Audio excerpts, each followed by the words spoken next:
This is 5 in 10 from Skywatch TV for Tuesday, December 12th, 2023. I'm Derek Gilbert. Topic number 5 today, Israel's war in the north. While the focus is on the fighting in the Gaza Strip, the southern Gaza Strip continuing today, there are calls now from a civil rights organization to investigate an October attack by Israel on a village in southern Lebanon as a war crime. Remnants of a U.S.-produced white phosphorus smoke round have been found in the village of Deira, Lebanon. That's a village of about 2,000 people.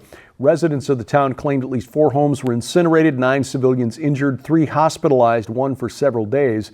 Now, the use of white phosphorus munitions is not forbidden under international law, but it is restricted because white phosphorus, once it starts burning, is almost impossible to put out. That can be horrific if white phosphorus hits a human, for example. It's not to be used in civilian areas.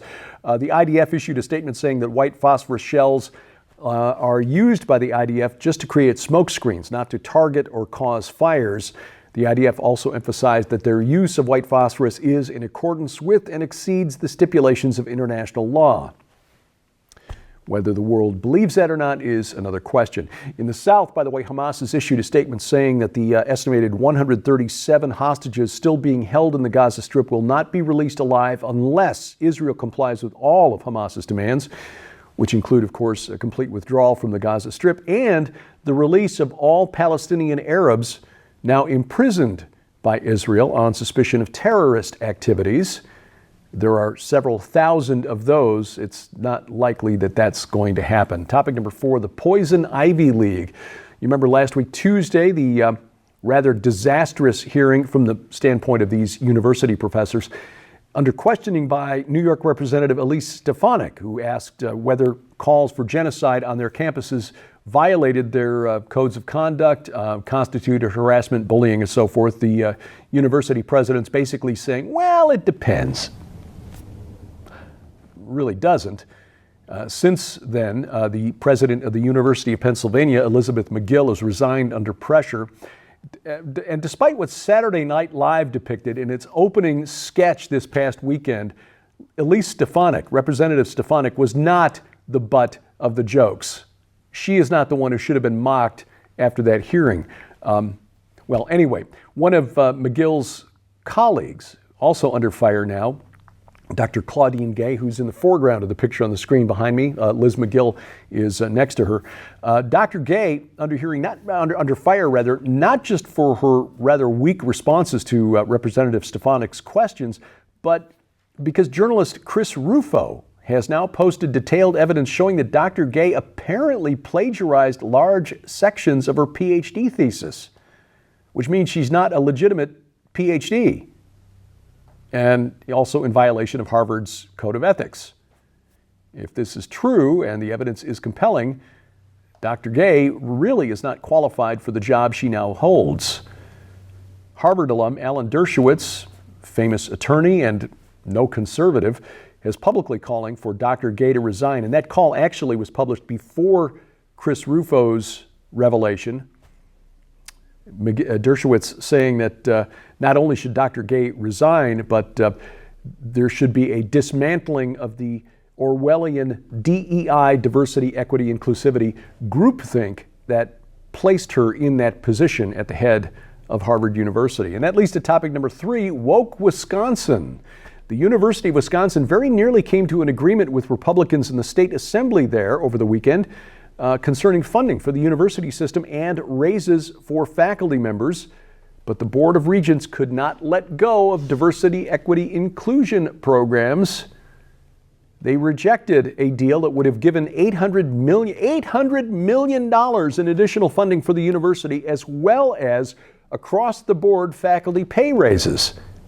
However, in exchange for the $800 million in additional funding, which would have benefited the students all across the University of Wisconsin system, and pay raises for all of the employees, all the faculty members anyway, Republicans in the state assembly wanted a cap on all diversity, equity, inclusivity hires to remain in place for 3 years, renaming and redefining the positions of about a third of the current DEI staff. That's about 43 employees currently in the UW system who focus on DEI issues, redefining their roles to be more closely related to student success. A 3-year freeze on all new administrative hires across the system, elimination of the University of Wisconsin Top Program, an initiative that promotes diversity faculty hires, to be replaced starting next year with a program promoting faculty who support underrepresented and at-risk students.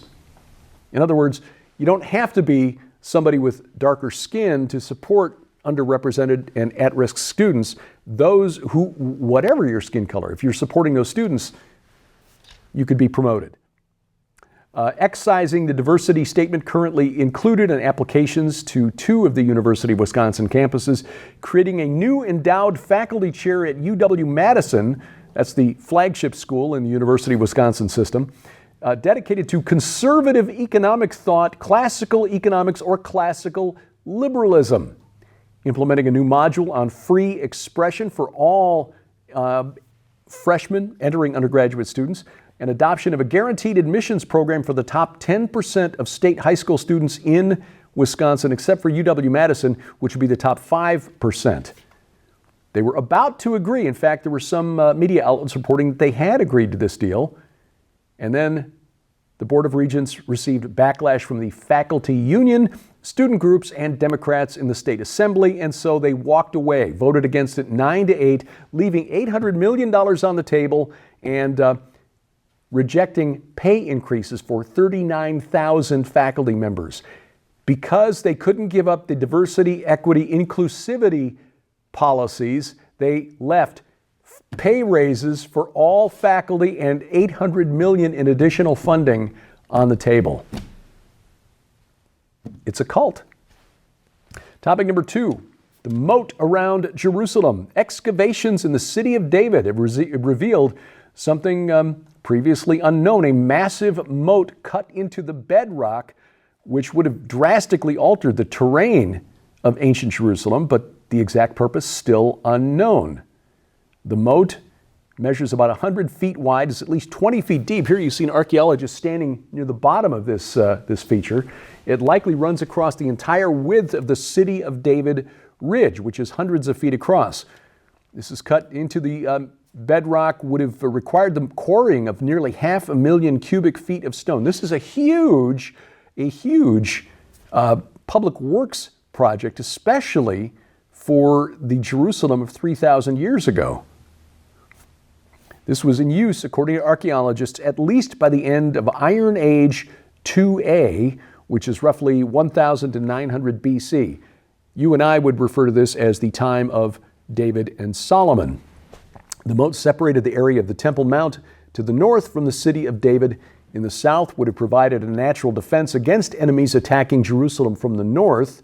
The moat's southern scarp is at a vertical angle. The northern scarp was made into a series of rock terraces. So again, this would have been very important from a defensive standpoint because the city of David is lower than the citadel. So it would have defended the city of David. But again, it remains unclear as to where exactly ancient Jerusalem was. And there's even some question as to when exactly this moat was cut. Was it cut at the direction of David and Solomon? Or is it even older, a Middle Bronze Age date?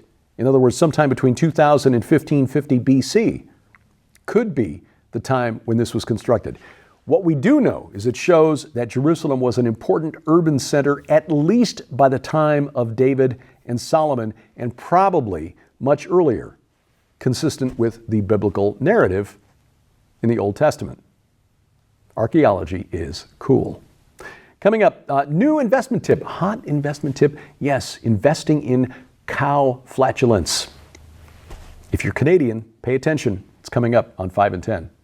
We want to make sure that you're aware of the largest giveaway of the year in the We Are Legion Grand Collection. When you order the We Are Legion Grand Collection from SkywatchTVStore.com, you'll receive We Are Legion for We Are Many, Dominions, Cosmo Craters, and Washington, D.C. Unmasking the Ancient Riddle of the Hebrew Year 5785 and the Eminent Destiny of America by best-selling author Dr. Thomas Horn. Divided We Stand, the globalist scheme for a one-world government by Lieutenant Colonel Robert McGinnis, and The Prince of the Power of the Air and the Last Days, Satanology, History, Prophecy, and Technology by Jeffrey W. Martis. But we're just getting started. This must-have collection also includes the breathtaking 2-hour documentary, The Secret Destiny of America, on DVD, featuring Dr. Thomas Horn as he reveals who the God on America's Great Seal and U.S. $1 bill really is, why 72 pentagrams in the Capitol Dome are used to control the ancient cosmocrators who rule the nations, the coming incarnation of Antichrist, and much, much more. But that's not all. With the holidays just around the corner, now's your chance to save big and receive solid bonus merchandise absolutely free. Because also included in the We Are Legion Grand Collection are any number of brand new, super quality, overstock gift books, DVDs, or audio sets to add to your library or to give away as gifts this coming holiday season. Sold separately, these items hold a retail value of nearly $150. Yours now for your donation of only $35 plus shipping and handling, so act quickly. You can scan the QR code on your screen using the camera app on your phone for instant access to this special opportunity. This is the largest giveaway of the year, just in time for the holiday gift-giving season, and is available only while supplies last, so don't delay. Visit us at skywatchtvstore.com or call 1-844-750-4985 and ask for the We Are Legion Grand Collection now. Topic number 1 today, cow gas. Yes, a hot new investment opportunity for Canadians. The Canadian government has announced a plan to encourage farmers there to reduce emissions from cattle through a credit trading system. This is the latest climate change initiative, or scam, from the government of Justin Trudeau. The Reducing Enteric Methane Emissions from Beef Cattle proposal, I think I said that right, would grant farmers who reduce methane emissions from their cattle to earn credits that can be sold to other businesses to meet their own emissions targets. Yes, it's carbon trading. Each credit would represent a metric ton of emissions and would be met by improving the diets of cattle, using different management techniques and other strategies to support more efficient animal growth. The initiative was announced during COP28, which is the climate summit taking place in Dubai, chaired by the chairman of the UAE's state-owned petroleum company, and the COP summit with the largest carbon footprint in the history of these summits. Remember, the Canadian government offering this solution to greenhouse gas emissions is the same government that responded to a request for a wheelchair ramp by a disabled veteran by suggesting assisted suicide. Seriously, we're sorry we haven't gotten to your wheelchair ramp request for 5 years now. If this is really a problem for you, how about we just send somebody over to kill you? That's the government of Justin Trudeau, not a serious bunch of people. This week on Skywatch TV, we discuss kind of an interesting question. Why do we think ravens, crows, are inherently evil? Is there something to that? This is one of the subjects investigated by Jeffrey Martis in his new book, The Prince of the Power of the Air, part of a series of programs featuring the late Dr. Tom Horn. In fact, the last series of programs featuring Tom Horn on the panel. His book, We Are Legion for We Are Many, and Lieutenant Colonel Robert McGinnis, also on the panel. His new book, Divided We Stand. That's part of it. If you've not seen the programs in this series to this point, they are all available at our website, skywatchtv.com.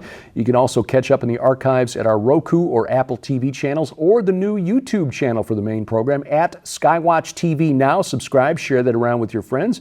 But then also rumble.com/skywatchtv. You can catch all of our video content there. But then guarantee that we never get canceled by downloading our free mobile app to your smartphone or tablet. This app gets you all of our video content and Other features like a Bible module with multiple translations, an audio Bible, no less, news updates 3 times a week, news the mainstream media would like you to miss, and a calendar of our upcoming events. It's available for iOS, Android, and Amazon Kindle Fire phones and tablets, and we got links to their app stores at our website, skywatchtv.com. Thank you for watching as we keep watch.